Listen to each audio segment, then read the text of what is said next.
మిత్రులారా, కామ్రేడ్ చలం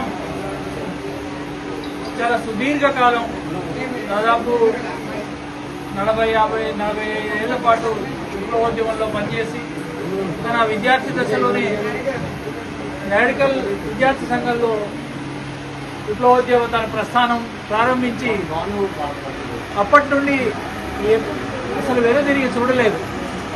పీడిత ప్రజల కోసం ఆయన తన జీవితాన్నంతా అర్పించాడు.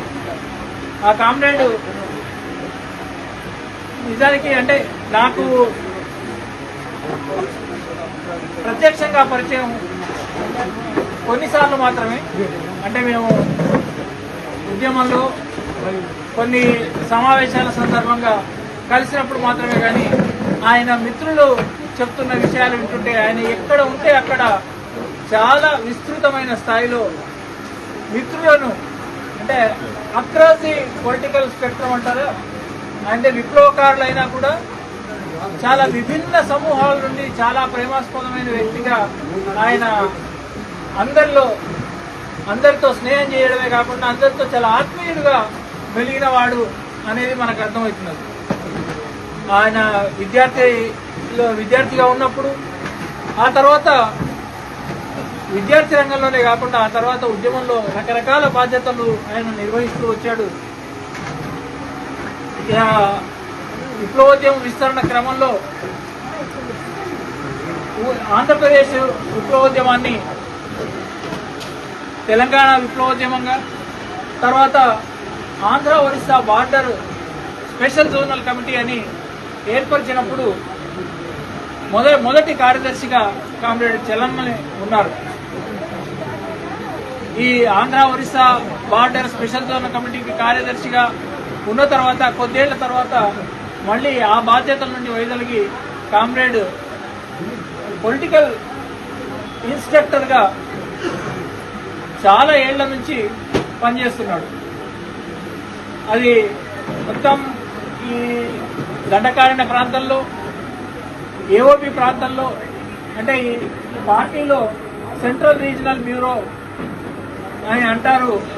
ఆ ప్రాంతం అంతటికి కూడా పొలిటికల్ టీచర్గా ఆయన బాధ్యతలు నిర్వహిస్తూ వచ్చాడు. ఈ క్రమంలో ఆయన ఎక్కడ పనిచేస్తే అక్కడ ఆ భాష నేర్చుకుంటూ ఆదివాసీ భాషలు, గోండి భాష, వీటన్నిటి నేర్చుకుంటూ అక్కడి ప్రజలకు కాకుండా కార్యకర్తలకు, నాయకత్వాలకి క్లాసులు నిర్వహించడంలో వాటిని ఎట్లా ఈ సరళంగా అందరికీ అర్థమయ్యేలా చెప్పడం దగ్గర నుంచి మొదలుపెట్టి క్లిష్టమైన విషయాలైనా మార్క్సిజాన్నైనా ఇవన్నింటినీ బోధించే ఒక టీచర్గా చివరికంటే ఆ కామ్రేడ్, అంటే ఒక డాక్టర్గా, ఆయుర్వేద డాక్టర్గా మొదలైన ఆయన జీవితం ఒక రాజకీయ టీచర్గా ఆయన ప్రస్థానం సాగింది. ఆ క్రమంలోనే ఆయన కేంద్ర కమిటీ సభ్యుడిగా కూడా కొనసాగుతూ వచ్చాడు. కేంద్ర కమిటీ సభ్యుడిగా సెంట్రల్ రీజనల్ బ్యూరో ప్రాంతంలో బాధ్యతలు నిర్వహిస్తూ వచ్చాడు. ఆ కామ్రేడ్ మేము కలిసిన సందర్భాల్లో చాలా నిశితంగా విషయాలను ఎట్లా పరిశీలించడం అనే వాటి గురించి ఆయన అనేక ప్రశ్నలు తాను వేసేవాడు. విషయాలను తెలుసుకోవడానికి వివిధ ప్రాంతాలు, మేము వేరే వేరే ప్రాంతాల్లో పనిచేసినప్పుడు ఆయన, అంటే మేము పనిచేస్తున్న ప్రాంతాల్లో ఎటువంటి విషయాలను, ఎటువంటి పరిణామాలు ఉన్నాయి ఇవన్నీ తెలుసుకోవడానికి తాను నిశ్చితంగా ప్రశ్నించడమే కాకుండా మనకు ఆ నిశ్చితంగా పరిశీలించడం ఎట్లా అనేది కూడా ఎన్నో రకాలుగా తాను చెప్పేవాడు. ఆ కామ్రేడ్ చాలా స్నేహశీలి, సౌమ్యుడు. తర్వాత మనకందరికీ ఆయన 2004లో చర్చల కాలంలో కామ్రేడ్ ఆర్కే, అకిరా ధరగోపాల్, కామ్రేడ్ గణేష్తో పాటు పీపుల్స్ వార్ పార్టీ ప్రతినిధిగా ప్రభుత్వంతో చర్చల కోసం బహిరంగంగా వచ్చినప్పుడు మొత్తం 2 తెలుగు రాష్ట్రాల్లోనే కాకుండా దేశమంతా ఆయన గురించి తెలిసింది. ఇప్పుడు కూడా ఆయన చనిపోయాడు అని తెలిసినప్పుడు బయట రాష్ట్రాల వాళ్ళు కూడా అదే శాంతి చర్చల్లో పాల్గొన్న, అప్పుడు పీస్ టాక్స్ లో పాల్గొన్న ఆయన అని ఆయనకు ఒక గుర్తింపు. అంటే అట్లా చర్చల్లో పాల్గొన్న కామ్రేడ్ కూడా ఈ ప్రభుత్వం ఎంత దుర్మార్గంగా హత్య చేస్తున్నది. నిజానికి ఈ కామ్రేడ్ హత్య గురించి తెలిసిన వెంటనే మొట్టమొదట కలిగిన అనుమానం తప్పనిసరిగా ఈ కామ్రేడ్ ని ఎక్కడో పట్టుకొని చంపినట్టుగా ఉంది అని. ఎందుకంటే ఆ కామ్రేడ్ ఒక్కడే మరణించినట్టు మనకు మొదటి వార్త వచ్చింది. అంటే ఇది ఒక కొత్త విషయం ఏం కాదు. ఈ మధ్య కాలంలో అనారోగ్యంతో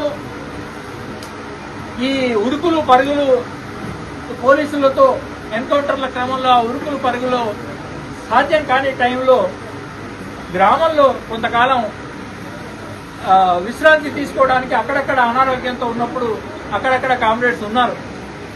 కామ్రేడ్ రేణుక అని ఈ మధ్య కాలంలోనే మార్చిలో ఆ కామ్రేడ్ కూడా ఒక గ్రామంలో తాను 2 నెలలుగా ఉంటూ ఉంటే దాని గురించి తెలుసుకొని ఆమెను పట్టుకొని పొద్దున్నే పట్టుకొని ఇంట్రాగేషన్ చేసి ఆ తర్వాత చంపి ఎన్కౌంటర్లో చనిపోయిందని ప్రకటించారు.